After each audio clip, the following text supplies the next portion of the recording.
Las dos Españas.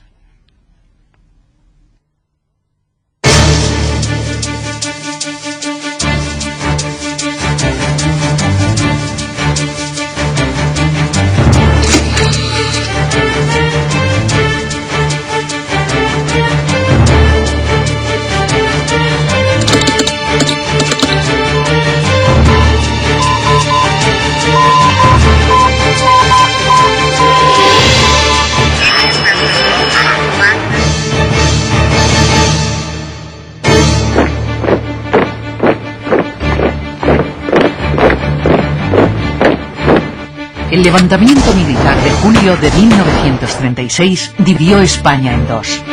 Las tensiones sociales y los conflictos no resueltos durante las décadas anteriores cristalizaron en una lucha fratricida y sangrienta que se prolongó durante más de 3 años. En ese tiempo, los dos bandos contendientes tuvieron que buscar financiación para sus ejércitos y tuvieron también que reorientar su producción para la guerra.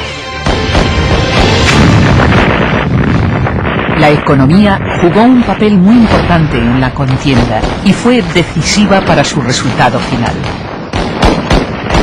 Por lo demás, con la guerra civil, el país entraba en un periodo de recesión económica que se prolongaría durante mucho tiempo.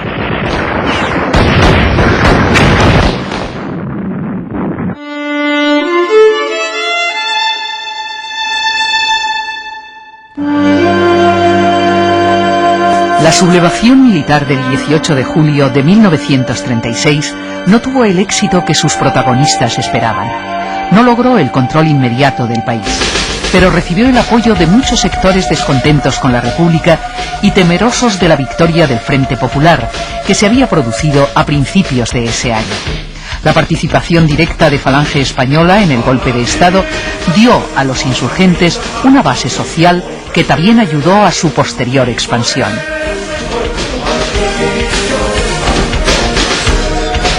En un primer momento, la sublevación triunfó en las colonias africanas y en algunas capitales andaluzas como Sevilla y Córdoba. Triunfó también en una gran franja de territorio que, partiendo de Galicia, ocupaba la mayor parte de la meseta norte, La Rioja, Álava, Navarra y casi toda la provincia de Zaragoza. En las semanas siguientes, el autodenominado Bando Nacional operó sin grandes dificultades. Desde el norte, las tropas avanzaron hacia el Cantábrico y también hacia Madrid, llegando hasta la Sierra de Guadarrama. Desde el sur, Franco, al mando del Ejército de África, saltaba a la península, conquistaba con rapidez la mayor parte de Extremadura y de Andalucía occidental y se dirigía hacia la capital.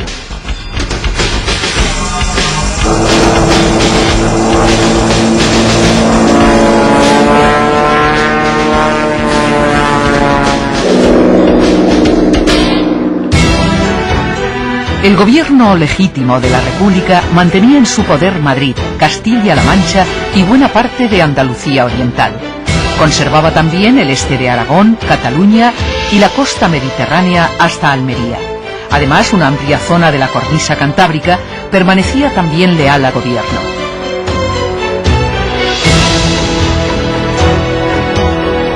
Pese al rápido avance de las tropas nacionales, en las primeras semanas de la guerra, la situación económica parecía claramente favorable a los republicanos. Contaban con las cuantiosas reservas de oro del Banco de España para financiar los gastos militares y mantenían también bajo su poder las principales zonas industriales del país que podían asegurar la producción para la guerra.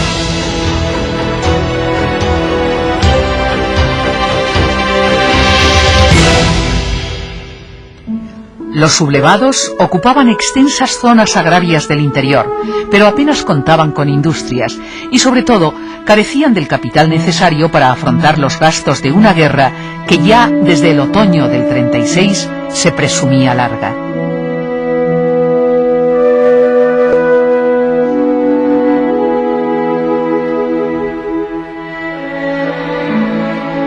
Sin embargo, las supuestas ventajas económicas de la República sirvieron de poco. El acuerdo de no intervención adoptado por las principales potencias europeas dificultó la utilización del oro del Banco de España. Además, El Estado paralelo constituido en Burgos en octubre del 36 comenzó a presionar a los grupos financieros internacionales para evitar que el oro de la República fuera cambiado por divisas. El gobierno republicano tuvo problemas para adquirir armas en el extranjero y su capacidad bélica se resintió.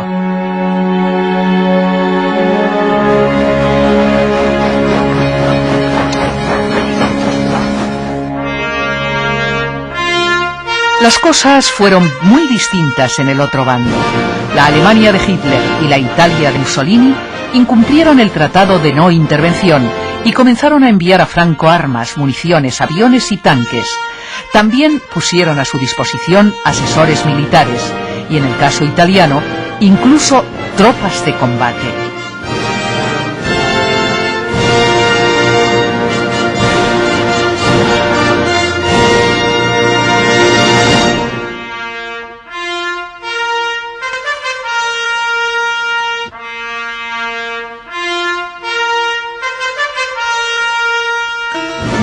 La colaboración de Portugal, gobernado en aquel momento por el dictador Salazar, fue también determinante para la llegada de suministros al bando franquista.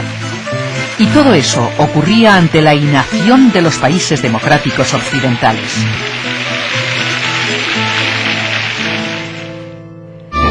La Unión Soviética también incumplió la no intervención para apoyar al bando republicano, y a finales de octubre del 36, las primeras armas rusas llegaban a España para ser utilizadas en la defensa de Madrid.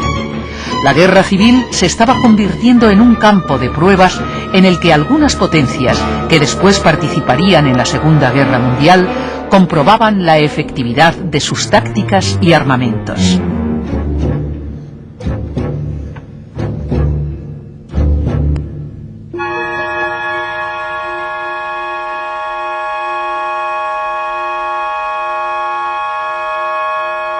La situación internacional creada en torno a la guerra de España hizo que la República se apoyara en la Unión Soviética como único país que le mostraba oficialmente su apoyo. Por eso, cuando las tropas nacionales acosaban Madrid y ante el temor de que la capital cayera en pocos días, el gobierno republicano tomó una de las decisiones más polémicas de la guerra. El mismo mes de octubre del 36, más de 500 toneladas de oro del Banco de España fueron llevadas en secreto a Cartagena. Desde allí serían trasladadas a Moscú y entregadas al Comisariado del Pueblo para las Finanzas bajo la supervisión de varios diplomáticos españoles. El gobierno republicano contó, en mi opinión, con varias alternativas. En lugar de enviar precipitadamente el oro hacia la capital del Estado soviético, podía haberlo conservado en Cartagena, donde realmente no corría peligro. Podía haberlo vendido en Francia durante toda la guerra, como estuvo haciendo desde el principio, o haberlo depositado en el Banco de París, donde siempre contó con la colaboración de las autoridades francesas. También podía haber consultado a Zúrich y a Londres para averiguar si aceptarían un depósito de oro español. E incluso podían haberlo enviado a Washington, como en el año 38 se remitió la plata que todavía quedaba en las reservas del Banco de España. De manera que yo sí creo que hubo diversas alternativas que no se contemplaron con tranquilidad. Enviar el oro a Moscú fue una decisión relativamente extravagante. Moscú era una ciudad alejada, donde dominaba un Estado impenetrable, una burocracia poco conocida, y significó dejar las reservas y el tesoro del Banco de España en manos de un dictador como Stalin. Con el oro trasladado a Moscú, el gobierno republicano obtuvo divisas para financiar compras en el extranjero. La Unión Soviética retuvo aproximadamente un 15% de los depósitos en compensación por los servicios prestados. El resto se movilizó a través de sucursales de bancos rusos en Europa y sirvió a la República para adquirir armamentos y suministros. Pero el desarrollo de la guerra hizo que las reservas resultaran insuficientes.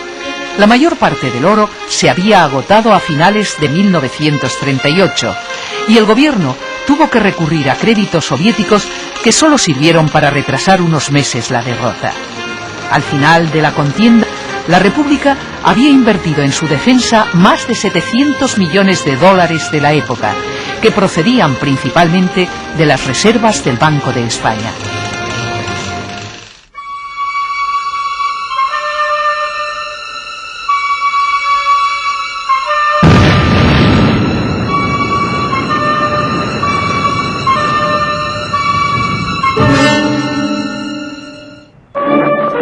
La financiación del bando franquista fue muy diferente.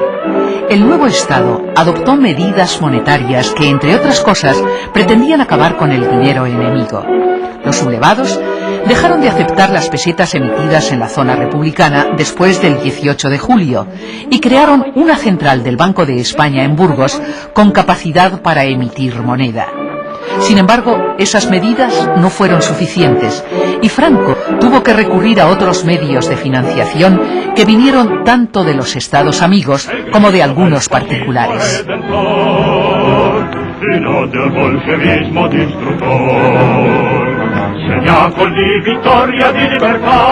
La principal fuente de financiación del bando nacional fue el apoyo italiano en primer lugar y alemán en segundo lugar. Además, las petroleras americanas también adelantaron suministros a Franco. Entre los casos de financiación privada, el más conocido fue el del banquero mallorquín Juan March, que de gran contrabandista de tabaco pasó a convertirse en banquero y después de haberse escapado de la cárcel de la Segunda República con la complicidad del director de la prisión, acabó financiando al Generalísimo.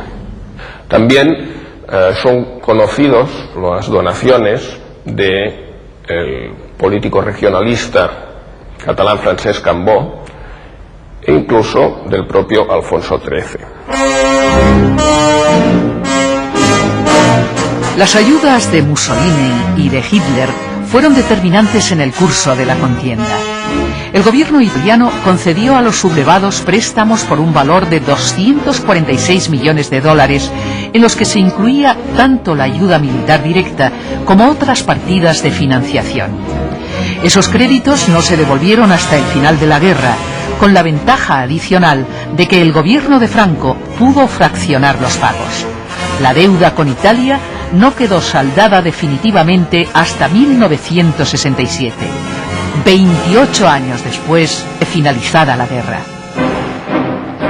En el caso alemán, los créditos superaron los 140 millones de dólares de la época. En ellos se incluían las ventas de armamento y material de guerra, así como los gastos generados por la Legión Cóndor, que apoyaba a la aviación nacional. La evolución se ligó en este caso al comercio con la Alemania de Hitler. Una parte de los créditos se saldaron con exportaciones y con concesiones mineras que quedaron en manos alemanas. El resto fue liquidado a lo largo de la Segunda Guerra Mundial. Los gastos de la División Azul, fuerza voluntaria enviada al frente ruso por Franco para apoyar a Hitler, fueron facturados a Alemania como contrapartida de la deuda pendiente.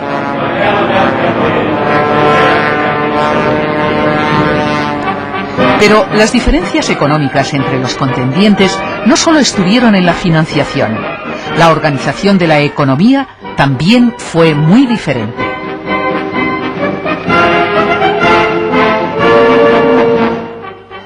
Durante la guerra civil, en la zona dominada por los sublevados, a diferencia de lo que sucedió en la zona republicana, no se plantearon serios problemas de abastecimientos alimenticios.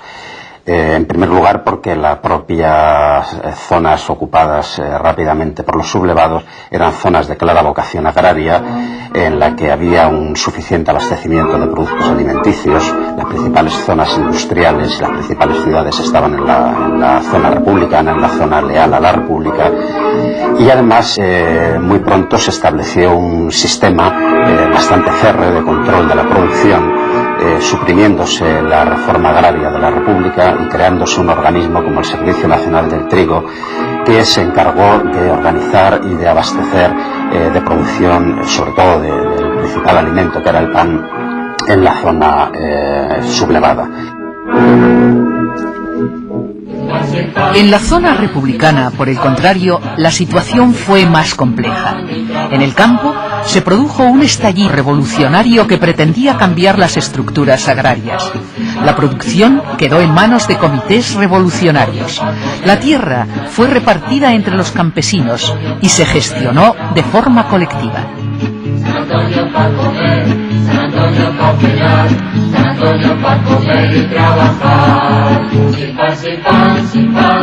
Sin duda hubo distorsiones en el sector agrario republicano, donde por otra parte la mayoría de provincias eran deficitarias en trigo, pero sería muy parcial centrar todos los males en los fallos de gestión que sin duda hubo, en la improvisación que existió o en las coacciones utilizadas para implantar las colectivizaciones. Habría que referirse a circunstancias políticas, casi todos los grupos influyentes estaban en contra de estas instituciones, y a circunstancias de tipo económico que afectaban a la producción y el comercio. Este conjunto de circunstancias económicas y políticas mediatizaron el éxito de unas instituciones a las que sobre todo le faltó el tiempo para consolidarse como instituciones económicas solventes, constituyendo en más de una ocasión verdaderas alternativas y no pura utopía. Más allá de las colectivizaciones, la agricultura de la zona republicana tuvo que afrontar numerosos problemas. El bloqueo internacional y las dificultades para organizar un comercio exterior fluido generaron escasez de abonos y de maquinaria. También hubo escasez de animales para las faenas agrícolas. Muchos habían sido sacrificados para alimentar al ejército y otros eran movilizados para el transporte militar. En conjunto, la producción agraria republicana descendió y hubo graves problemas para abastecer a las tropas y las ciudades leales al gobierno. En el ámbito industrial, las diferencias entre los contendientes también fueron importantes. La producción industrial sufrió cambios muy considerables en ambos bandos durante la Guerra Civil. Las necesidades militares obligaron a la reconversión de muchas industrias a las necesidades precisamente de proveer de armamento a los ejércitos. Los cambios fueron desde este punto de vista comunes. En cambio, hubo otros elementos que fueron muy distintos. En la zona republicana, y muy particularmente en Cataluña, que era la principal área industrial del país, hubo una revolución social que afectó profundamente a la industria, la que se conoce como la colectivización de la industria. Ello generó cambios en la gestión de las empresas industriales y fue la principal experiencia socializadora después de la Revolución Soviética. En la zona nacional, la ausencia de plantas industriales tan abundantes como en la zona republicana obligó a la relocalización y a la promoción de nuevas iniciativas industriales, y así aparecieron empresas textiles o empresas de fabricación de armamentos en lugares insospechados donde nunca antes había habido una tradición industrial importante. Algunas de estas experiencias después serán importantes porque configurarán algunas de las ilusiones de la autarquía tal como la soñó Franco.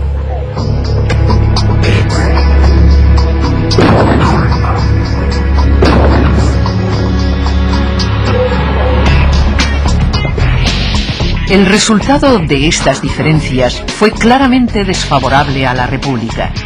En el País Vasco, la producción siderúrgica se desplomó. En Cataluña, la producción industrial de 1937 se redujo a la mitad respecto a la del año anterior.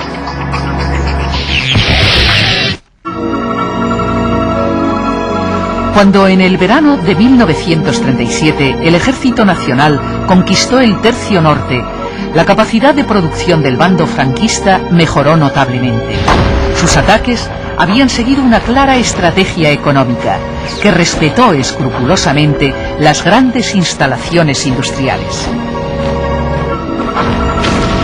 En mi opinión, el principal objetivo de los bombardeos aéreos desde el bando nacional fue atemorizar a la población civil, más que destruir capacidad industrial. El caso más paradigmático fue el de la población de la pequeña localidad de Euskadi, Guernica, que fue destruida por los Junkers alemanes. Uno de los primeros casos de una ciudad arrasada del aire en la historia. En cambio, las instalaciones siderúrgicas de la ría de Bilbao fueron preservadas.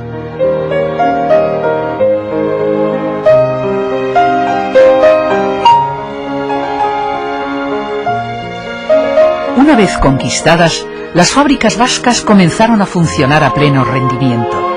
En un primer momento, el carbón necesario para hacer funcionar la siderurgia podía llegar desde Alemania. Después, la caída de Asturias permitió la utilización de carbón nacional.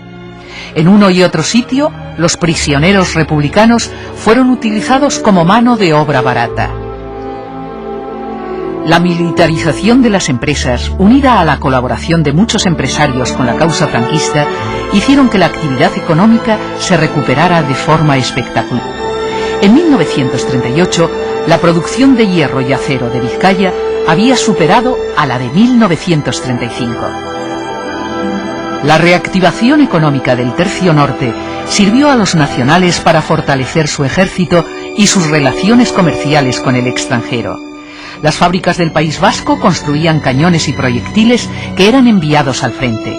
Las industrias producían también lingotes de hierro y bienes intermedios que podían ser transformados en otras fábricas de la zona nacional. Y sobre todo, se extraía hierro y otros minerales que podían ser exportados y generaban ingresos con los que afrontar los préstamos alemanes. A lo largo de 1938, esos préstamos se fueron incrementando y resultaron definitivos para el triunfo final.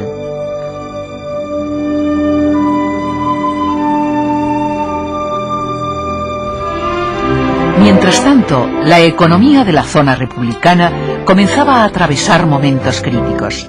El acoso del Ejército Nacional sobre Cataluña empeoró la situación. La producción industrial volvió a reducirse a la mitad.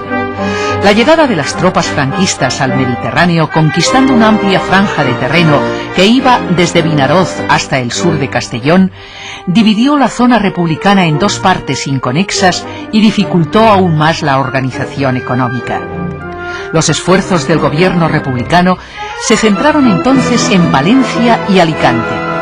Allí se situaron las empresas de armamento y de aviación, y allí también se reconvirtieron las pequeñas fábricas de juguetes y de calzado para la producción de guerra.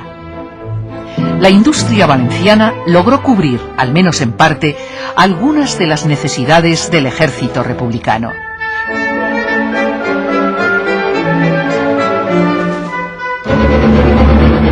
Pero la situación se iba complicando. El predominio naval y aéreo de los nacionales impedía la llegada de materias primas. Los bombardeos, cada vez más frecuentes, destruían la flota mercante republicana y dañaban el tendido ferroviario. Las diferencias económicas de uno y otro bando tuvieron su reflejo en los frentes de batalla. Mientras el abastecimiento de las tropas republicanas era insuficiente, los nacionales disponían de una abundancia relativa de alimentos, ropa, calzado y otros productos secundarios como el tabaco, que contribuía a mantener alta la moral de la tropa. Frente a los 200 gramos diarios de carne que como media recibía un soldado franquista, los republicanos disponían de una ración 10 veces menor. La mala alimentación, la falta de vitaminas y también la falta de higiene por la escasez de jabón y por la imposibilidad de desinfectar la ropa hicieron proliferar las enfermedades en las trincheras. En algunos frentes, por cada baja causada por el ejército enemigo, se podían contabilizar hasta 6 muertes debidas a la enfermedad. La falta de uniformes de repuesto, de mantas y de calzado adecuado empeoraban aún más la situación. Las dificultades económicas de la República hacían que el pago de los soldados se retrasara. Los reveses militares contribuían a que los permisos fueran escasos y a que el descanso de las tropas fuera insuficiente. La escasez se trasladó también a las grandes ciudades, que seguían bajo el control de la República.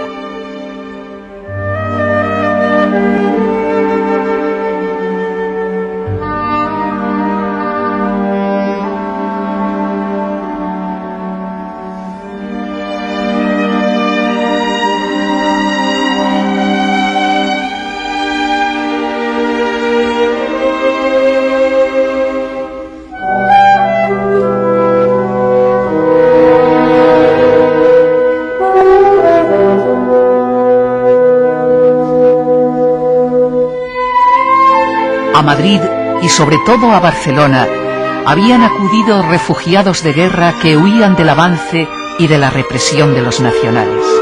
Y no había alimentos para todos.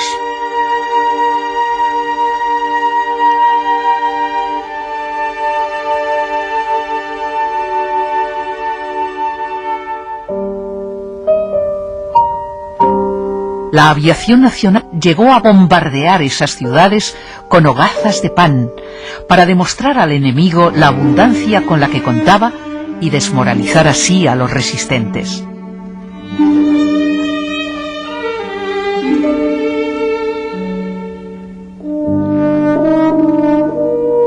A finales del 38, la superioridad militar y económica del Ejército Nacional era ya evidente. El 26 de enero de 1939, Barcelona caía en manos de los nacionales. Por la frontera con Francia, largas filas de combatientes y de civiles republicanos se encaminaban hacia un exilio del que muchos jamás volverían.